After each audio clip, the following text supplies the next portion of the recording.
Hi, everyone. Welcome to this quick broadcast. Don't forget to follow me on YouTube, Facebook, Twitter, LinkedIn, all the rest of it to get more of these. The reason I wanted to do this is because, of course, a lot of people have been asking about the markets, what's going on, and I thought it would be useful to share all of that. So, of course, we know the S&P 500 hits a record high and investors are awaiting earnings and stimulus and all the rest of it. Well, are we overexposed? Should we be looking to buy dips? Should we be looking to wait? Which stocks are the most overbought and which ones have got more room? I'm going to cover all of those issues in this, okay? And we've had some warning signs already. Goldman Sachs chief economist warns a pullback for stocks could be coming soon. Where does that put us, given the interest in the markets at the moment, of course, as well? And we certainly know hedge funds had a great 2020. These are some of the top performing ones. Doubling your money for a massive multi-billion-dollar hedge fund, not bad at all. And obviously quite a few private investors might be feeling that they're being left behind. Remember, what I'm about to give you is not financial advice because I don't know your personal circumstances, and all investment has risk. Do add comments. I will reply to all of them. Join me on LinkedIn as well. So where are the millionaires putting their money? E-Trade Financial asked this question, and they asked people essentially that question. As I said, where would you put your money? And I'll just highlight all of this. So asset class, okay, you've got there. All investors, millionaire investors. Now, a million isn't what it used to be, and there's a lot more millionaires in the world than there used to be as well. But it's interesting to have a look to see in case the millionaires are doing something differently. Like I said, E-Trade. And they even went as low as SPACs. If you've been following me on Clubhouse, then you'll know we were talking about this on Friday for about 2 hours, actually. SPACs, cannabis stocks, psychedelic stocks even. We're just getting an idea and feel with a whole bunch of people from Silicon Valley. If you don't know what Clubhouse is, just join me on LinkedIn and you'll find it. So are there any major differences? Yeah, the millionaires aren't getting into blockchain and crypto as much as all other investors. They're not getting into IPOs as much either. Why might this be the case? Well, I think Goldman's again gave a clue to it. They said we've got our ways of advising our clients, which are related to cash flow, earnings, and profits, and these other things don't fit into it. Well, you might say, isn't that wonderful? That means all other investors are going to catch up with millionaires who are lagging behind. At last, we will narrow the social wealth gap. Well, you might possibly think that. I'm not so sure, and I'll just zoom into that so you can see it a lot better there as well. Those are the numbers, okay? I don't think you need to see me as much on the pictures. So those are the numbers to share. Well, still, it begs the question, where specifically are the millionaires putting their number? Let's look at some of the figures. One of the figures which really caught my eye, and this is from Bloomberg, is this. Strategists apparently see more room, as you can see there. They see more room for, whoops, let me go back into the important bit, not me. I'm definitely not the important bit. They see more room in European indices. Maybe they've been lagging in particular. And of course, into UK equities as well. You can see the lowest forecasts are down here, but in actual fact, the average forecast is a lot higher than where the markets are, and the highest forecast is substantially higher. So again, you might hear soundings on this. Personally, within my own strategy of looking for value, growth, income, cash flow, I look for all of those boxes to be ticked when I pick stocks.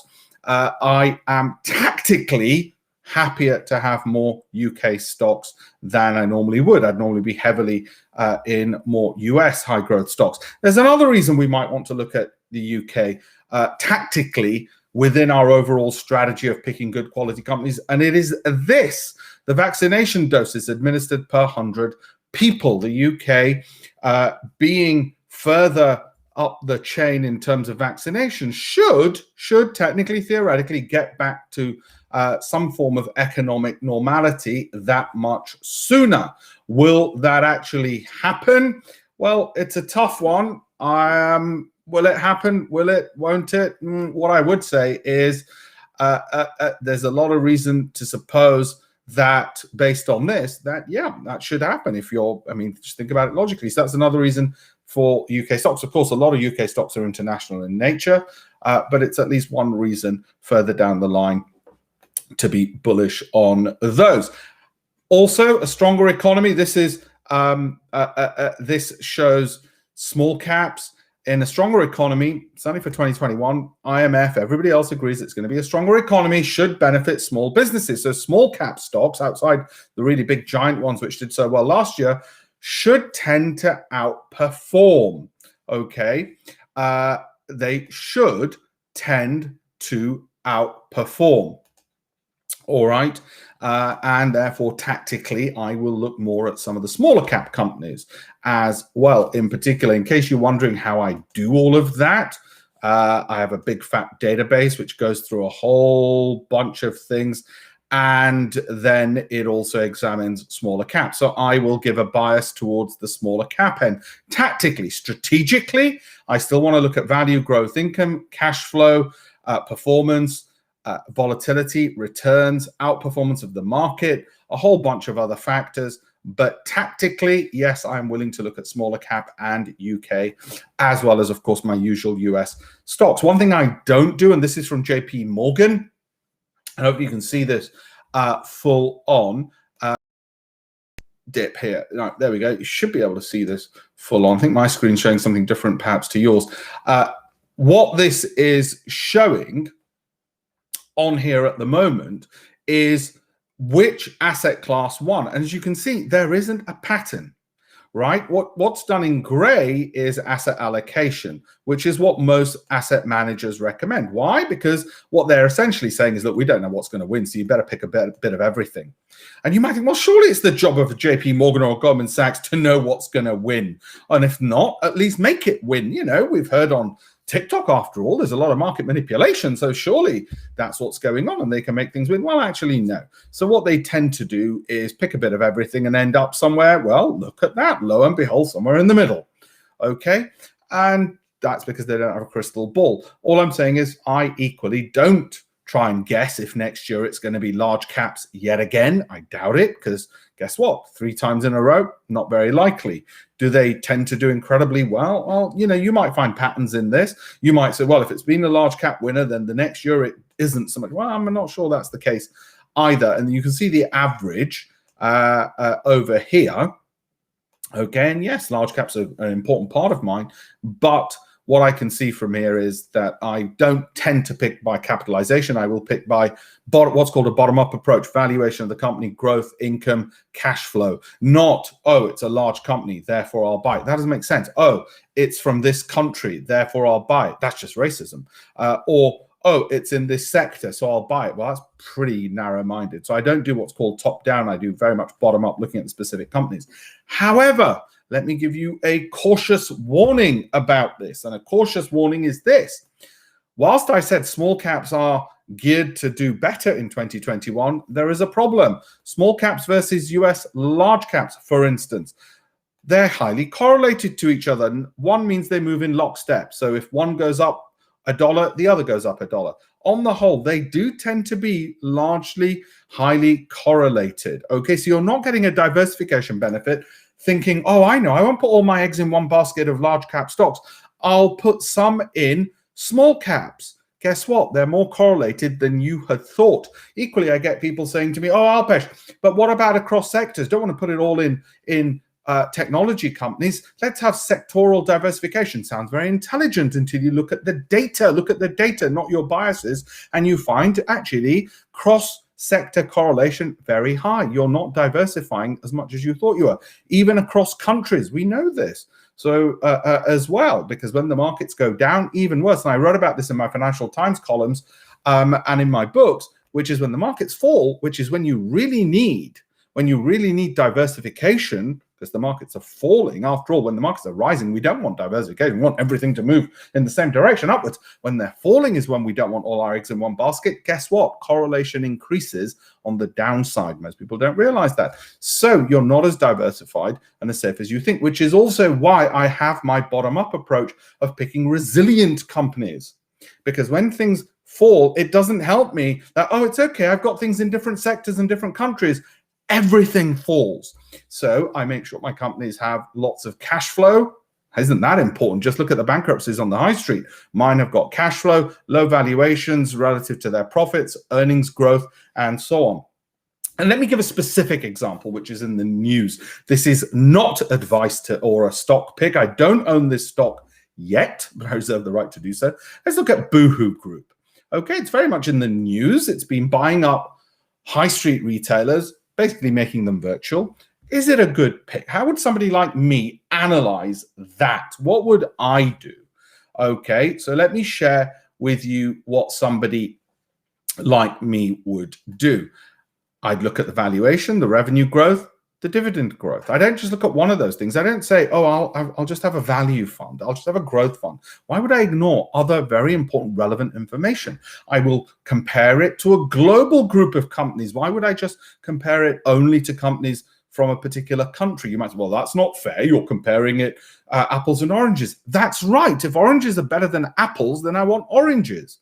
Okay, Croaky, which is a measure of cash flow used by Goldman Sachs and Deutsche Bank to tell their richest clients how to get even richer, right? Well, I want the highest, it's a measure of cash flow. I want that number to be as high as possible. That's recent performance. That's volatility versus return. We don't want much volatility, but we do want good return. Okay, but we might be willing to sacrifice a bit of return if it reduces volatility overall. Alpha is the ability to outperform the market, and there's a whole bunch of other things I examine, and you can notice correlation to the major indices as well. Anyway, Boohoo, not bad. Good, strong cash flow. This is not stock advice. I'm just telling you how I objectively analyze it. Performance, good, low volatility, good returns, etc. I want to look at all this. Not many in general retailers you'd actually think about doing that with. And correlation isn't too bad. Not very highly correlated to the overall market either. Okay, those are all the factors. Now, how long did that take me? Well, how long do I have? What, 1 minute to do that? That's how quickly I decide on something. Okay, I pick for 12 months, 15 stocks. If any drops more than 25% from the height, I get rid of it. Why 12 months? Again, Goldman Sachs research shows that's a good period over which fundamentals apply. Then you can review 15 stocks, 25% drop. If it's UK companies, I'm looking to target a 20% per annum return. If it is because I'm my own fund manager, I don't need to pay any fat fees to anybody. And if it's global stocks, particularly US, then 40% per annum. Obviously, in 2008, nobody got 40% per annum. I certainly didn't. Okay, and there's your Boohoo. One final thing that I do with this, the last thing I do, which is often wrongly the first thing other people do, is the news stories. I don't look at the news stories first. Oh, I read in the press. I don't care. It's their financials that matter.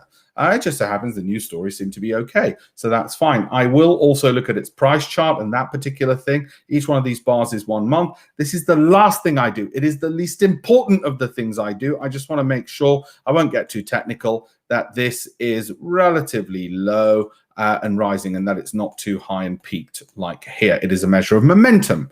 Okay, it's the last thing, not the first thing I do. If you want to know why I keep banging on about US and not just UK equities, well, this is the reason. Since 1989, you can see the US market performance and this. Your pension has almost certainly mimicked this, which is the FTSE 100, almost certainly. Okay, because the funds you've invested in, the fund manager you've invested in benchmark the FTSE 100 very often, and they will pride themselves that they've managed to match it. Not telling you that you could have matched it by doing an index tracker and not paying them fat fees to put their children, little Johnny and little Jane, in private school. Yeah, well, there you go. I'm sure they're eternally grateful to you for paying for their 5-bedroom mansion, but you could have done it yourself because you could have just got an index tracker. Even better, well, could have been the American markets. Now, this is one reason why tactically I am increasingly happy to have a few out of my 15 stocks in a year, maybe 3 or 4 or 5 in the US markets. Why? Because that gap will probably, that's probably got a bit too ridiculously wide. But anyway, I wrote in 1999, which is at this point in my Financial Times column, look it up, September the 11th, 1999, September the 11th, 1999, Financial Times, that I am switching out of UK into US. So since then, if you did buy that copy of that weekend paper in my column, you did that, and so did your pension. and mine did that without me doing anything. I know it's unfair. It's so unfair. But you could have bought the paper. It cost about £1. There's a problem for those of us who think the market's overvalued, which is this, the problem with market timing missing the best days. What this data shows is those waiting and thinking, oh, it's overvalued, Alpesh, I'll just wait. I'll just get into the market dip. Don't confuse trading with investing. Don't apply a trading mentality to your investments. If you're investing, the reason you probably don't want to dip in and out is this. If you missed a few of the best days, if you missed the 5 days with the biggest gains, you're down 48%. If you miss 40 of the biggest gain days, you're down by 115%. Okay, you're actually going to be in a loss. What you could have made if you just tracked the market compared to what you're left with, if you miss the 40 biggest gaining days in that period, you go from $5,000 in profit to $5,000 in loss, which is why people who say to me, oh, I think the market's toppy, I'll just wait. I'll wait. Yeah, that worries me because that's trading, and that's fine if you want to trade, but make sure you know what you're doing. Trading is trading. Okay. Fahim, I'll answer your question in a second. Whoops. Let's go back to this. Another way of saying the same thing, what you'd earn after 20 years. I mean, I'm not saying we're happy with this, $1,000, okay, in an S&P index tracker. I'm not saying we're happy with that. I'm just telling you the importance of not trying to market time when you're investing is this. If over 20 years you stayed in, you got that.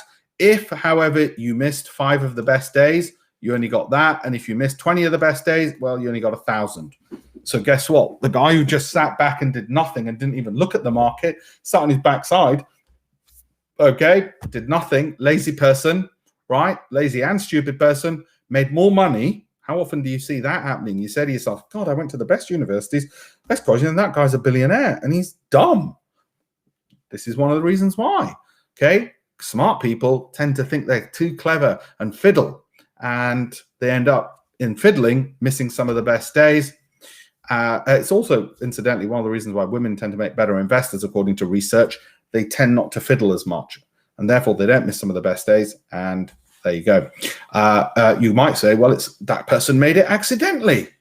Okay, and this guy had lots of newsletters to send out because he's a fund manager. So you're not comparing apples with apples or pears or whatever fruit you like, right? Again, you might think, well, Alpesh, you know what I'll do? Instead of just UK, US, I'll buy some emerging market stocks. Maybe a nice bit of Vietnam, a little bit of Indonesia, a bit of Thailand. Can't fly there. Might as well own their companies. Again, bit of a problem. Look at that correlation. 1-to-1 means all your eggs are in one basket. So I'm afraid most of the time, other than here, most of the time, the correlation is pretty high. You think you're diversified. You think your eggs in a different basket, in a more exotic Vietnamese basket, Indonesian, Chinese, Indian basket. In actual fact, I'm afraid that basket is very much linked to all your other stocks. Well, shouldn't take me to tell you that. You know the world. Just look at how quickly that virus spread. That tells you how interconnected we are. A couple of things. Again, not investment advice. All investing is risky. I do continue owning PayPal. One of the other things we tend to look at, I tend to look at in particular, is statistics. Not just the fundamentals and the balance sheet, but particularly in companies like this, which have got a long history of statistics, tend to look at walk forwards. This only happens if you trust past performance, and past performance is not an indicator of future. But anyway, it's a little interesting thing I like. The medium likely path, if the stock's long-term history gets repeated, it would on average do that. If the worst 10% of its performances get repeated, then it should do something like that. When that range is narrow, that makes my teeth itch, as a friend of mine once said. It's another way of saying he thinks he's going to make money. Anyway, that's one of mine. Again, quick risk notice. This is not advice. There's risk of loss in investing. And if you don't believe me, answer these 2 questions. In the 2008 banking crisis, how much did Microsoft fall? How much did Apple fall? What the hell did Apple have to do with banks? But it fell. So much for cross-border international diversification, sectoral diversity. Just a little warning to leave you on and chew you up all by Fahim, my friend. Hi, Alpesh. Should regular investors achieve better risk-adjusted returns by focusing on losing less? That's a philosophical question.